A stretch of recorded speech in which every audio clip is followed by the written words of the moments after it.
श्री शिवाय नमस्तुभ्यम। आप सभी को बैकुंठ चतुर्दशी की बहुत सारी शुभकामनाएं। आज आप सुनेंगे बैकुंठ चतुर्दशी की 3 कथाएं। कार्तिक मास के शुक्ल पक्ष की चतुर्दशी तिथि को बैकुंठ चतुर्दशी के रूप में जाना जाता है। इस दिन को हरिहर मिलन भी कहते हैं और इसी दिन भगवान विष्णु और भगवान शिव जी की एक साथ पूजा की जाती है और इस दिन की पूजा मध्य रात्रि के समय यानी निशिता काल मुहूर्त में होती है। मान्यता है कि आज के पवित्र दिन पूरे विधि विधान से व्रत रखने के बाद पूजा करने से बैकुंठ धाम की प्राप्ति होती है। बैकुंठ चतुर्दशी का व्रत करने से परिवार में सुख समृद्धि धन वैभव की वृद्धि होती है, निरोगी काया प्राप्त होती है। पौराणिक कथाओं के अनुसार इस दिन महाभारत के युद्ध के मारे गए सभी लोगों का भगवान श्री कृष्ण ने विधिवत श्राद्ध संस्कार करवाया था, इसलिए यह दिन श्राद्ध अर्पण करने के लिए भी अति उत्तम है। अब सुनते हैं बैकुंठ चतुर्दशी की पहली कथा। एक बार भगवान श्री हरि विष्णु भोलेनाथ का पूजन करने के लिए काशी गए। वहां पर मणिकर्णिका घाट पर स्नान करने के बाद उन्होंने 1000 स्वर्ण कमल पुष्पों से भगवान विश्वनाथ की पूजा का संकल्प लिया। अभिषेक करने के बाद जब श्री हरि पूजा करने लगे तब भगवान शिव ने उनकी भक्ति की परीक्षा लेने के लिए एक कमल पुष्प को कम कर दिया। भगवान श्री हरि को अपने संकल्प के अनुसार भगवान शिव को 1000 कमल पुष्प अर्पित करने थे। अब जब एक कमल पुष्प गायब था तो उन्होंने सोचा कि मेरी आंखों भी तो कमल के समान है और मुझे पुंडरीकाक्ष और कमल नयन भी कहा जाता है, तो क्यों न मैं अपना एक नेत्र भगवान शिव को ही कमल पुष्प के बदले अर्पित कर दूं। यह सोचकर भगवान श्री हरि अपनी एक आंख चढ़ाने के लिए तैयार हो गए। तब भगवान विष्णु की इस अपार भक्ति से प्रसन्न होकर शिव जी वहां पर प्रकट हुए और देव महादेव बोले कि विष्णु, आपके समान संसार में मेरा कोई दूसरा भक्त नहीं है। आज की यह कार्तिक शुक्ल चतुर्दशी अब से बैकुंठ चतुर्दशी कहलाएगी और इस दिन व्रत करके जो मुझसे पहले आपका पूजन करेगा उसे बैकुंठ लोक की प्राप्ति होगी। भगवान शिव ने श्री हरि विष्णु जी को करोड़ों सूर्य की चमक के समान सुदर्शन चक्र भी प्रदान किया था और आज के दिन तो बैकुंठ लोक के द्वार भी खुले रहते हैं। यदि कोई व्यक्ति पूरे विधि विधान से बैकुंठ चतुर्दशी का व्रत करते हैं तो यह बैकुंठ लोक में अपना स्थान सुनिश्चित कर लेते हैं। इस प्रकार बैकुंठ चतुर्दशी की पहली कथा संपूर्ण हुई। आइए आप सुनते हैं बैकुंठ चतुर्दशी की दूसरी कथा। प्राचीन समय में उज्जैन में धनेश्वर नाम का एक ब्राह्मण रहता था।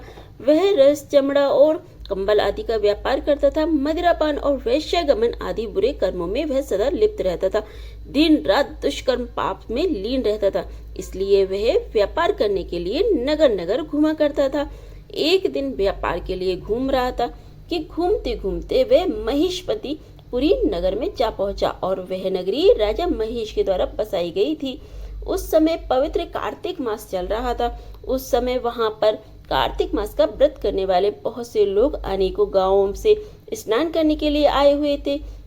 धनेश्वर ने उन सभी को देखा और अपना सामान बेचता हुआ वह भी 1 मास तक वहीं रहा। वह प्रतिदिन वैष्णव के मुख से भगवान श्री हरि के नामों का कीर्तन सुनता और उनसे वार्तालाप किया करता था। वह कार्तिक मास के व्रत की उद्यापन विधि और जागरण भी देखता रहा, कैसे व्रती ब्राह्मण और गायों को भोजन करा रहे हैं, उनको दान दक्षिणा आदि भी दे रहे हैं। उसने भगवान शिव और भगवान श्री हरि विष्णु की प्रसन्नता के लिए जलते हुए दीपक भी देखे। त्रिपुरासुर नाम के राक्षस के 3 पुत्रों को भगवान शिव ने इसी तिथि को जलाया था, इसलिए भगवान शिव के भक्त इस तिथि को दीपोत्सव के रूप में मनाते हैं। इस प्रकार नर्मदा नदी के तट पर रहते हुए धनेश्वर ब्राह्मण को पूरा 1 माह बीत गया।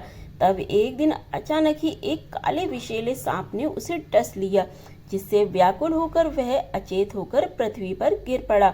उसकी यह दशा देखकर वहां के दयालु भक्तों ने उसको चारों ओर से घेर लिया और उसके मुख में तुलसी दल मिश्रित जल के छींटे देने लगे। जब धनेश्वर के प्राण निकल गए तब यमदूतों ने आकर उसे बांध लिया और कोड़े बरसाते हुए उसे यमपुरी में ले गए। तब यमराज जी ने अपने सेनापतियों को आदेश दिया कि धनेश्वर को कुंभीपाक नरक में डाल दो, परंतु जैसे ही सेनापतियों ने धनेश्वर को कुंभीपाक नरक में ले जाकर गर्म तेल के कढ़ाई में डालना चाहा तो वह कुंड शीतल हो गया, ठंडा हो गया। यह देख करके सभी यमदूत हैरान रह गए और उन्होंने यह सारी घटना यमराज जी को बताई। ठीक उसी समय देव ऋषि नारद वहां पहुंचे और उन्होंने यमराज जी से कहा, सूर्य नंदन, ब्राह्मण नर को उपभोग करने योग्य नहीं है। जो मनुष्य पुण्य कर्म करने वाले लोगों का दर्शन, स्पर्श या फिर उनके साथ वार्तालाप करते हैं, वह उनके पुण्य का छोटा सा अंश प्राप्त कर लेते हैं। और यह ब्राह्मण तो 1 मास तक श्री हरि भगवान के कार्तिक मास के व्रत का अनुष्ठान करने वाले असंख्य मनुष्यों के संपर्क में रहा है, इसलिए यह उन सबके पुण्य का भागी हुआ है। इसलिए अब से यह यक्ष की योनि में रहेगा और पाप भोग के रूप में सभी नरक का केवल दर्शन मात्र ही करेगा। तब यमराज जी ने अपने प्रेत सेनापतियों को नारद जी के कहे अनुसार धनेश्वर को सभी नरक दिखाने की आज्ञा दी और उसके पश्चात उसे यक्ष लोक में भेज दिया गया। वहां जाकर धनेश्वर को यक्ष लोक का राजा बना दिया गया और वहीं धनेश्वर कुबेर का अनुचर घनश्याम बनकर प्रसिद्ध हुआ। हे प्रभु, जैसे आपने धनेश्वर को सभी पापों से मुक्त किया, उसी प्रकार इस कथा को कहने, सुनने और फिर हुंकारा भरने वाले सभी भक्तों पर कृपा करना। इस प्रकार बैकुंठ चतुर्दशी की दूसरी कथा संपूर्ण हुई। आइए भक्तों, अब सुनते हैं तीसरी कथा।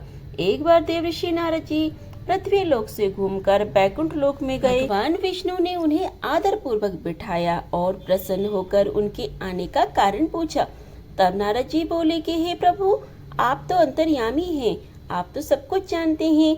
आपने अपना नाम कृपा निधान रखा है, इससे आपके जो प्रिय भक्त हैं प्रभु, वही केवल आपका धाम पा लेते हैं। जो सामान्य नर नारी हैं वह भवसागर से वंचित रह जाते हैं। इसलिए आप मुझे कोई ऐसा सरल उपाय बताइए जिससे कि सामान्य से सामान्य भक्त भी आपकी भक्ति करके मुक्ति को प्राप्त कर सके। यह सुनकर श्री हरि विष्णु बोले, हे नारद, कार्तिक शुक्ल पक्षी की चतुर्दशी को जो नर नारी व्रत का पालन करेंगे और श्रद्धा भाव से मेरी पूजा करेंगे, उनके लिए स्वर्ग के द्वार साक्षात खुले रहेंगे। इसके बाद भगवान विष्णु ने अपने द्वारपाल जय और विजय को बुलाया और उन्हें कार्तिक चतुर्दशी को स्वर्ग के द्वार खुले रखने का आदेश दिया। साथ ही भगवान ने यह भी कहा कि इस दिन जो भी भक्त मेरा नाम लेकर पूजन करेंगे वह वैकुंठ धाम को प्राप्त करेंगे। इस प्रकार वैकुंठ चतुर्दशी की तीसरी कथा भी संपूर्ण हुई। चतुर्दशी तिथि भगवान शिव को समर्पित मानी जाती है, लेकिन कार्तिक शुक्ल चतुर्दशी तिथि के दिन भगवान विष्णु का भी पूजन किया जाता है। इस दिन को हरिहर मिलन के रूप में भी जाना जाता है। आज के दिन ही भगवान शिव ने भगवान श्री हरि विष्णु को चतुर्मास के दिनों में संभाले गए सृष्टि के संचालन का कार्यभार पुनः सौंपा था। इसलिए जो भक्त सच्चे मन से पूजा करके भगवान शिव को तुलसी जी की पत्तियां और भगवान विष्णु को बेलपत्र अर्पित करते हैं, उनके जीवन के सभी दुख भगवान शिव और भगवान विष्णु हर लेते हैं। आज के दिन दीपदान भी करना चाहिए। अपनी सामर्थ्य के अनुसार दीपदान करके आप बैकुंठ चतुर्दशी का पुण्य प्राप्त कर सकते हैं। यह थी आज की बैकुंठ चतुर्दशी की कथाएं। अगर आपको अच्छी लगी हो तो वीडियो को लाइक करके हमारे चैनल को सब्सक्राइब करना बिल्कुल ना भूलें और बेल आइकन को जरूर प्रेस कर दें। इससे क्या होता है कि आने वाले वीडियो का नोटिफिकेशन आपको सबसे पहले मिल जाता है। और कमेंट बॉक्स में ओम नमो भगवते वासुदेवाय, ओम नमो भगवते नारायणे नमः और श्री शिवाय नमस्तुभ्यं, हर हर महादेव लिखना बिल्कुल ना भूलें। भगवान भोलेनाथ और श्री हरि नारायण, श्री हरि विष्णु आप सभी की मनोकामनाएं शीघ्र अतिशीघ्र पूर्ण जरूर करेंगे। चलिए फिर मिलते हैं अगली वीडियो में अगले उपाय, अगली जानकारी, अगली कथा के साथ।